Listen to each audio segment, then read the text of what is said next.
All right, welcome to another special bonus episode of Steeler Thoughts and Chief Feelings. I'm Ajay Nair. I'm the Chiefs fan and psychiatrist, and with us we have a special guest, Lonnie Hofmann. Great to be back, Ajay. Thanks for having me.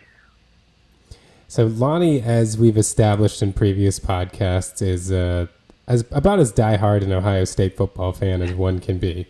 So we thought since we have an off week from talking about the NFL, we would do a little bit of an Ohio State football preview. So Lonnie is here to lend us his expertise. Happy to do my best. Expertise might be a strong word, but yeah, fervent supporter, definitely accurate. So I guess we can start by just talking about generals for this time of year. How much stock do you care about, like preseason polls and preseason All America teams? No, I mean, like it's just like the media getting in a media like buzz and working itself into a tizzy about stuff before stuff actually happens, right? Like I mean, I don't know. There's always this like joke in Ohio State circles about like winning September Heisman's and stuff, and the joke was usually directed at our rival. So like it what matters is like what happens in like November and December, right? So all the rest of it is just like media noise. So yeah, let's see what happens when they actually get on the field. Is kind of my view on this. Yeah, I kind of agree. Sports. I think this is what happens, in my opinion. At least it should happen, especially when you become like a good team. Because I remember caring a lot more about power rankings and what people thought about the Chiefs when we weren't very good. I would get mad, Yeah, and then like now when like Bengals fans talk trash, it's just like, look, if you want to feel good and we win the Super Bowl, like I don't really care. Like go ahead, it's the best of both worlds, you know. Like yeah, I for just sure. you stop caring about like all the talk and everything. It's like all I care about is if we go win the Super Bowl. If we don't do that, then Yeah, that's unfortunate. absolutely. And I found the other thing too is that I don't know, like when I'm following this stuff really closely, there ends up being like certain talking heads or certain pundits that I, tend to like find or like, tend to agree with more or whatever. But I realized that the only reason I like thought, oh wow, this guy's smart, knows what he's talking about, is because they were just saying stuff I agreed with, right? Like for a while, like it was like Joel Klatt, and I was like, wow, this guy's super insightful, making great points. And then I just realized, like, oh, he's just saying like good stuff about Ohio State. That's why I like him. And then he started saying good stuff about the team up north, and I was like, this guy doesn't know what he's talking about, like So I think like either way, it's just like media noise and media pundits, needing content to like fill their programming hours, right? Like that's all this is. So, Yeah. like you said, all that matters is what actually ends up happening on like Saturdays and Sundays. All right. So getting to what we think will start happening on Saturdays. Yes. And yeah, I guess the irony is then like, we're talking about like it doesn't matter, like all these talking heads, and then we're gonna be the talking heads, like talking about so irony is not lost on me. But anyway, we of course know what we're talking about, Ajay. So Yeah, of course. This is extremely educated and predictive, you know. Um, so, what do you think about Will Howard? What are your expectations? What are your hopes? yeah. For those who don't know, this is Ohio State's new quarterback. He came over as a transfer from Kansas State. Yeah. Yeah. No, I mean, like, there's a lot of like positive buzz about him. And yeah, no, I'm excited to like see him actually, do some stuff on the field. I mean, he's a big guy. Like, I think he's like 6'4", 235 or like something like that. And apparently he like moves pretty well for his size. This was like something I wasn't super familiar with before he came to the Buckeyes, but I don't think he's like, a freak like Terrell Pryor was, for example, back in the day. But apparently, like he can move a little bit at that size. So that's kind of like dangerous when you got someone that big that can, be a little bit mobile. Apparently, he's also really good at like handling pressure in the pocket, which I feel like is always a positive attribute for a quarterback. And I think that's something that, especially college quarterbacks, that's a tough skill to develop. Especially I think like young quarterbacks tend to get a little like frantic in the pocket. Hmm. And maybe it's just because this is his fifth year. He had 4 years at Kansas State. This is his fifth year first year at Ohio State, so maybe it's just that like veteran presence, and he doesn't get nervous in the pocket. So yeah, I'm excited to see what he can do, and I mean he's got a lot of talent around him. I mean he's got Travion in the backfield. Brian Hartline's still our wide receiver coach, so the wide receiver room is stacked. So he's got some great guys to throw to. So yeah, very excited about him. Yeah, it's and well, I guess I'll get to my next question in just a minute. But going by what you said, I've heard this a lot. People talking about how stacked they feel like Ohio State's roster is. Even like Urban Meyer and Jim Tressel have been saying like this is one of the most loaded rosters they've seen. It sounds like there's a lot of talk about the talent on this roster this year. I know. I hate it. It's the worst. Speaking of like all this hype and like pundit hype or whatever, and they're not wrong. I mean, like it is. We are stacked. There was a ton of guys that came back from last year, right? Like I mean, Jack Sawyer and JT, like both our DNs came back. Denzel Burke came back. Like Abuka is still here at the wide receiver position. I mean, like. Yeah, a lot of guys that you thought maybe would go to the NFL are like coming back for one more go around. So I think they'd sort of like a little bit for this season because like, okay, if we don't win the Natty this year, like when is it going to happen, right? Like everything feels like it should be in place for that sort of run.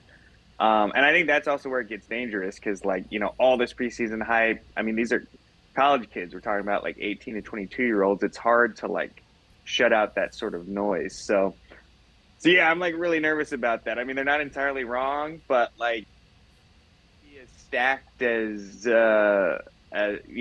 can have a stacked roster as anybody, and like doesn't mean you're going to win, right? I mean, like famously, back in the Natty between the Buckeyes and Miami, right? I mean, that Miami team was like considered, had one of the best rosters ever, maybe, like they were renowned as having a super stacked roster, and turns out like the Buckeyes actually had a really good roster too with like a lot of future NFL players. But Chris, I mean that was the great star Chris Winkie, right?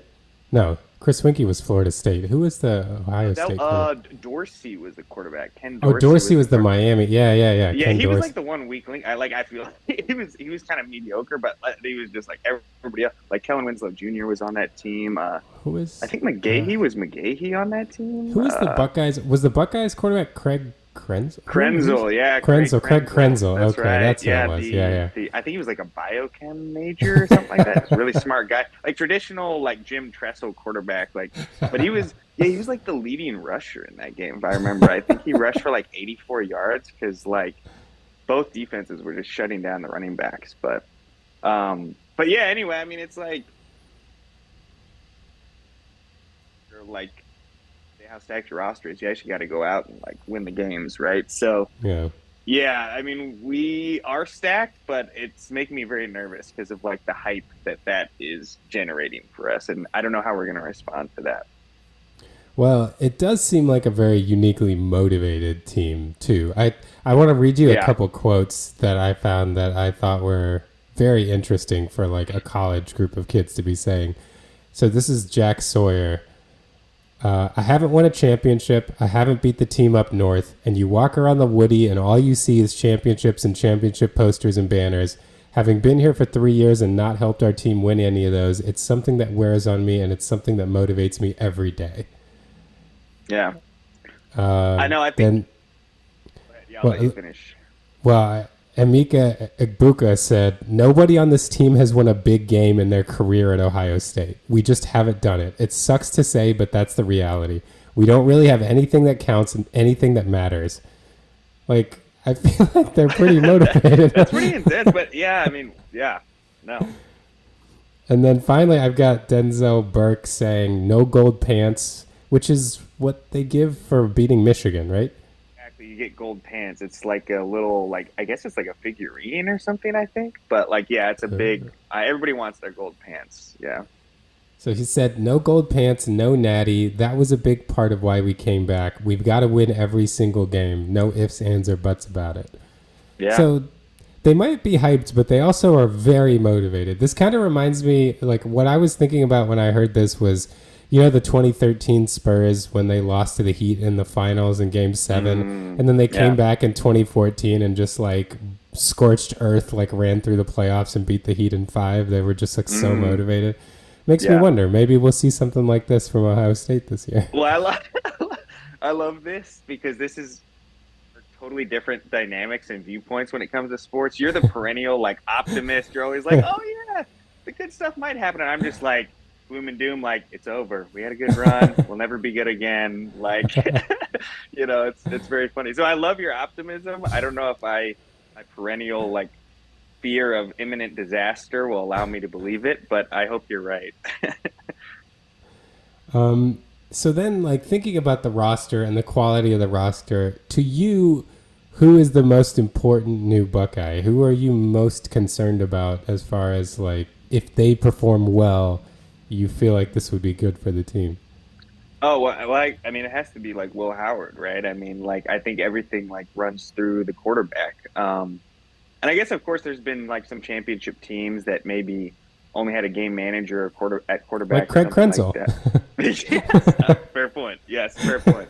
So, of course, it does happen. I think, there were some early Alabama teams where, their quarterback was like nothing to write home about, right? Or I should say, Alabama teams in the early days of Early Nick Saban Saban's days. tenure. But yeah, I mean, if you have a dynamic, breaking quarterback that can just do fantastic things, I mean, that's just like a total game changer, right? So I mean, I think it has to be him. It's like I guess, sort of the obvious answer, but I mean, especially I think because I think the Buckeyes were like kind of lucky for so many years because we just had this run of like really tremendous quarterback play, right? I mean, like maybe Krenzel was kind of a game manager or whatever, but then after that, it was like Troy Smith who like won the Heisman, and then we had Terrell Pryor, and then it was like Braxton Miller, J.T. Barrett, Cardale, Justin Fields, then C.J. Haskins too, right? Stroud. Dwayne Haskins. Haskins, yeah, I forgot about Haskins. Yeah, I mean, it was just this run of like elite quarterback play. And then last year was the first year where it was like, oh, okay, pretty good, but it wasn't elite, right? Like McCord was like not in the same discussion as those guys. So I think that's, we're going to see like, is Howard, can he bring us back to sort of that elite echelon of quarterback play? And if so, like maybe we can live up to the hype. And what about then, seeing as the quarterback is the obvious answer, what about a non-quarterback? Who do you feel like the most important player is on the team that's not Will Howard? Most important new player or most important player? Just player overall. Oh yeah. Um well, I think one player, but I think offensive line performs is going to be like sort of crucial because I mean I think the other thing is that like Justin Fry, our O line coach, the jury's out on him in terms of like you know how good of a coach and like how good of a recruiter he actually is. I don't know. My thoughts on the Buckeye O line is that I don't know. It feels like back in the day, like in the or in the Urban Meyer tenure, like we had this O line coach called Ed Warner, and he was like the O line coach when we won the national title under Urban Meyer, and I think I don't know if he was like the best recruiter, but man, it really felt like that guy could really coach the O line, right? Like especially the year we won the Natty. By the end of the year, like that O line was just mauling people and like opening huge holes for Ezekiel Elliott. And then Warner left. We got this guy Greg Studwara, who's pretty good, I guess. There was always grumbling on the OSU boards about him not closing on big O line targets, but the O line was like pretty good. Like they performed fairly well. And then we got Fry, and the O line, certainly isn't a disaster or anything, but I guess the standard at OSU, right, is like we feel like every assistant should be Brian Hartline, right? Which is like completely unreasonable, but like that's the standard he's set, right? So is to say, yeah, I'm see how the O line like performs this year, and maybe if Will Howard can handle pressure as well as they seem to indicate, maybe like it can just be a sieve and like no one cares, just have him run around back there and chuck it up. But yeah, and like reality, like a national title if your O line isn't like decent. So yeah, I'm interested to see how they perform, especially given the circumstances of our current coach at that position group. Well, and kind of moving on then to coaches and great coaches at certain position groups. So you mentioned Brian Hartline a couple times.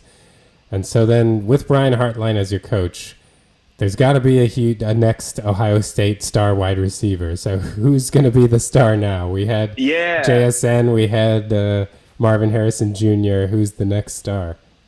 Yeah. Well, there's like a couple young guys. I mean, and so Carnell Tate was already kind of like flashing last year, right? But I think people expect him to take the next big step this year. I think he's plugged in at like one of the other wide receiver starting positions. So you might see him make a big jump. But like the big like recruit we got the last recruiting cycle was this guy Jeremiah Smith, who is supposed to be, I mean, he was like a big 5-star prospect.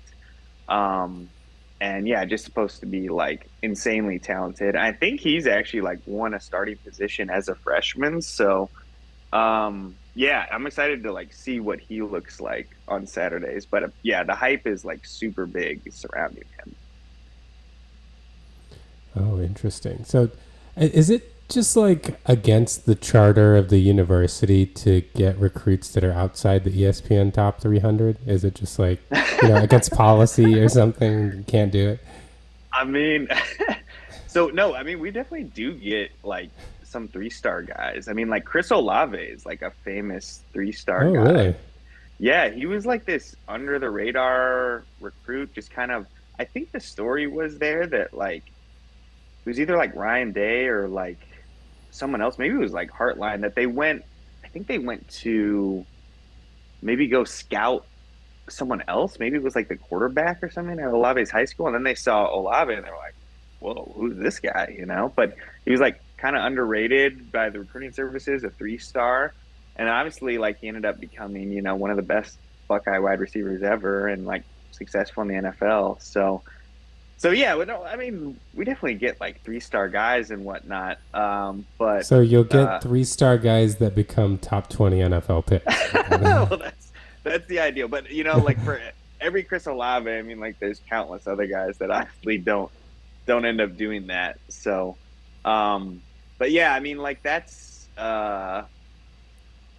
it's definitely a thing where when you look at the Ohio State recruiting classes, it's definitely more geared towards 5 and 4-star guys, and then maybe you have a few like 3-stars sprinkled in. It's I guess it's obviously that thing of like when you're a blue blood recruiting versus like say like I guess for Mizzou like it's maybe trending a little bit different under Drinkwitz, right? But a lot of times they they had to take the route of like getting some lower rated guys and coaching them up, right? And maybe the ceiling is only so high with those guys. But yeah, when you're like a blue bud, you have like a lot of advantages, right? But I think that's another thing that's sort of like add to maybe the frustration of the fan base, and like maybe fan base is a little bit entitled, right? But like you're bringing in all these 4 and 5-star recruits, and then as Ibuka eloquently said, that's been Ohio State's recruiting classes the last few years. We haven't won anything big, right? So at the end of the day, it doesn't matter who you bring in. You kind of got to end up doing something on the field. Yeah, that's true. But, I can't blame them when you're playing powerhouses like Mizzou in the Cotton Bowl. It's tough. It's tough to come out with a win. Indeed. So, when you mentioned Howard's mobility, the first thing that came to my head was to make some kind of joke about Ryan Day not noticing C.J. Stroud's mobility until the college football playoff. Yeah. But then I remembered that Ryan Day is not running the offense anymore. It's going to be Chip Kelly now. Yeah. What do you think about that? Yeah, no, that was crazy. And I think like the circumstance, I think originally he hired like Bill O'Brien, but then like Bill O'Brien got took like a head coaching job like immediately after getting hired. And so Chip Kelly, I guess, was the backup choice, which is like a pretty good like backup, you know. But yeah, no, it's I think it's a good move because like you know being the head coach, especially like the head coach at a huge university like Ohio State, I mean, it must just take an inordinate amount of time to like do everything right, and then you try to add on like you know calling the plays as like the offensive coordinator on top of all those duties you have as like the CEO, and it just feels like you can't possibly do both things to the best of your ability. So I think it was hard for Ryan Day to give that up, right? Because he's a really good play caller, and I think takes a lot of like pride in his play calling ability. But I think it just ends up being too much. So I think it was smart to like divest himself of the play calling duties of the O coordinator duties, and it feels like on paper like Chip is going to be a really good hire, right? I mean, he's known as being like a great offensive guru. Him and Ryan Day go back a lot. Like Ryan Day I think kind of considers Chip Kelly a bit of a mentor. So it feels like it'll be a very like hand in glove fit. Fingers crossed. But yeah, again, I guess we'll have to see how it plays out in the field. But it feels like a good move and something that could play out really well for the Buckeyes. Yeah, that's it's exciting. I guess that's another way that Ohio State is like following Mizzou. Eli Drinkwitz divested his play calling duties last Yeah, year, I know. and That was a big like this that was topic of discussion lead up to the Cotton Bowl. I remember, and like people were like, "Well, Eli Drinkwitz did it, Ryan Day. Why haven't you divested your play?" And and it worked out really well for Drink. So yeah. and so looking ahead to this season, what do you feel like is the?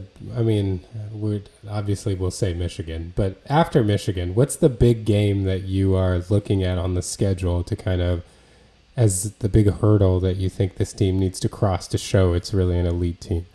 Yeah, so you have it right. I mean, like always and forever, the biggest game in the schedule is going to be the team up north, right? And it doesn't matter how good either team is. It's like that's always the big one. But after that, yeah, I mean, so our out of conference schedule is kind of like cupcakes this year, right? I think it's like Akron, Western Michigan, and then one more that I can't even remember the name of, right? It's just like cupcakes. Wasn't it Ohio State's athletic director that used the phrase "Little Sisters of the Poor" one Yeah, time? it was. It was. Yeah, what was his name? It was the bow tie guy who went to West Virginia, I think. After that, I can't remember his name, but yeah, you got a lot of hot water for that. And yeah, here we are, scheduling Little Sisters of the Poor. But the counterpoint is that yeah, I guess this is here I am making SEC arguments, but like our conference schedules like feels pretty intense, right? Especially because at least on the top end of it, you have like the team up north, obviously. We get them at home this year, which is nice. But then we got to go at Oregon and we got to go at Penn State. And I was like, think about like which one I feel is going to be the tougher challenge. I don't know. I feel like maybe just in terms purely of opponent, I feel like the Oregon game. But that being said, going to Happy Valley is just like so insane and so intense, and especially if it's I don't know if they've said if it's a night game or not, but if it's at night, like those students work themselves up into a frenzy like no other student body I've ever seen for night games, and it's just madness. So I get every time we have to go to play at Penn State, it's just like, oh my God, like just like find some way. I don't care like how pretty it looks. Find some way to get out of there with a W. It's just so scary. So I don't know. I'm gonna like cop out on this one. After the team up north, it's got to be one of those two. But I'm not sure if I can pick which is going to be more difficult. Well, and this year it really feels like, obviously you never know with the big game, but it feels like Michigan is a lot more beatable than past couple of years. Don't you dare get my hopes up, Ajay. Especially, yeah. I mean, it's been 3. It feels like it's been a rough 3 years, honestly. So I mean, right. Like on paper, it seems like, okay, this is the year it's got to happen, right? Like, I mean, lost our coach. They lost a lot of players. Like, it's got to happen, right? But it's the rivalry game, and you just never freaking know. So, but God, I hope so, man. Like for so many years, it was just we were feeling like a lot of Schadenfreude, like because we were taking pleasure at the team up North's misfortune because we were beating them all the time. But now the Schadenfreude has turned, and I forget if I mentioned this on the podcast because I always love bringing this up, but clearly Schadenfreude is, of course, I'm probably mispronouncing it, is a German word, but I heard that there's an inverse of that actually in German. And I don't speak German, so if this is complete BS, I'd love for a German speaking person to tell me. But God, I hope it's true because it's beautiful, and the Germans just have the best, most specific words for things. But Schadenfreude, I guess, is pleasure pleasure at another's misfortune. But I've heard that the inverse is something called Gluckschmerz, which is misery at another's good fortune. And I've been feeling like nothing but Gluckschmerz the last 3 years. So I really, really hope it's a real word, and I really hope I stop experiencing it this year. Who knew we were in for a linguistics lesson today? No, it could be complete BS. I'm not Duolingo. All right. If Ohio State doesn't win the Big Ten, God forbid, would it make it worse if one of the newcomers won the Big Ten? That would be, yeah. I know. That's the other thing. We got all these like former Pac-12 teams, now in here, right? So it's like, I mean, anybody but the team up north, man. Like, if we don't win, just please, to God, let my Gluckschmerz end. Like, no, that's fine. I mean, I guess I prefer if like USC didn't win, like, but again, I'd prefer them over the team up north. What about like USC versus Wisconsin? Oh, in the title game?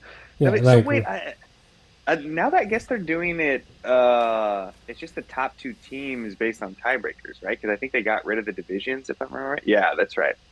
A lot of stuff changing this year. 12-team playoff, yeah. it's Wisconsin versus USC. Not exactly the blue blood matchup you would I think people would hope for, but yeah, I mean that would be interesting for sure, right? Like I don't know I mean I'm sure USC and Wisconsin must have played each other, but I have no idea what that head to head would be.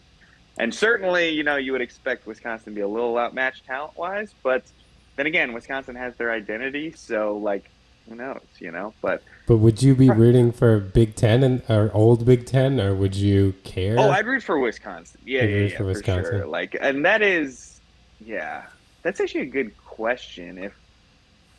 Is there any team besides the team up north from the old Big Ten that I wouldn't root for over the new Big Ten, if that makes sense? Does Nebraska count as old Big Ten? Oh, yeah, they're medium Big Ten. Medium Big Ten, I guess. Or like Rutgers and Maryland. What are they? Oh yeah, that's right. I mean, so much expansion, So, I guess I don't know. Yeah. So what? Washington, Oregon, USC, UCLA.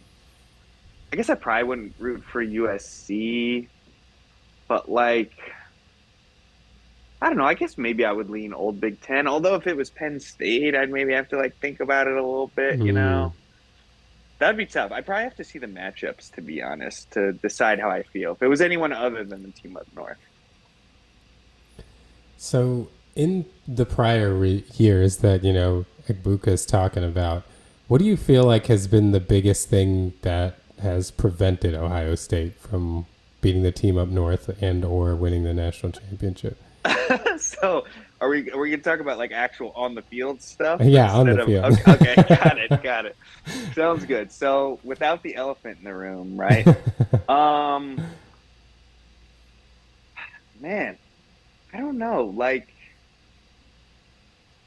it's a really good question. I feel like I don't know. I feel like last year specifically, I feel like the team up north had a lot of like older guys that had been around for a long time, especially like, including like when with the COVID season, there were guys that got like an extra year of eligibility and stuff. So I feel like they just had a lot of experience. And also, I think the team up north just had their identity, which they were like super comfortable with, which was just like a typical hardball, like smash mouth kind of like football team, right? And they were like super comfortable with that identity and like didn't question who they were and like just rode with that, right?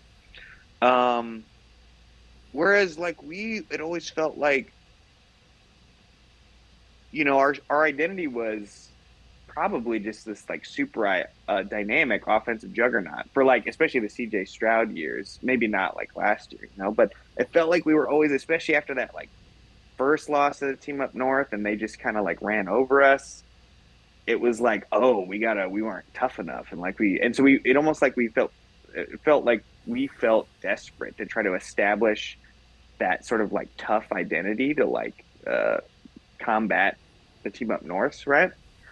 And so maybe we were just like trying too hard to do that instead of like, really just sort of accepting like who we were, right? And maybe even like that seeped into like Ryan Day's like play calling and stuff, like in terms of trying to like establish the ground game and stuff instead of, being like, goddamn, especially during the CJ Stroud years, you have like this incredible like quarterback, incredible wide receivers, and it's not that we misuse them, but I don't know, maybe we could have just like leaned into that even more. So yeah, maybe it was like the experience on the team at North Side, especially during the last season, and maybe just the identity thing. I don't know. And maybe some other things that were going, I don't know. We'll just call them off the field issues. Off the field issues, indeed. And then, so obviously, if you beat Michigan and you win the national title, you'll be happy.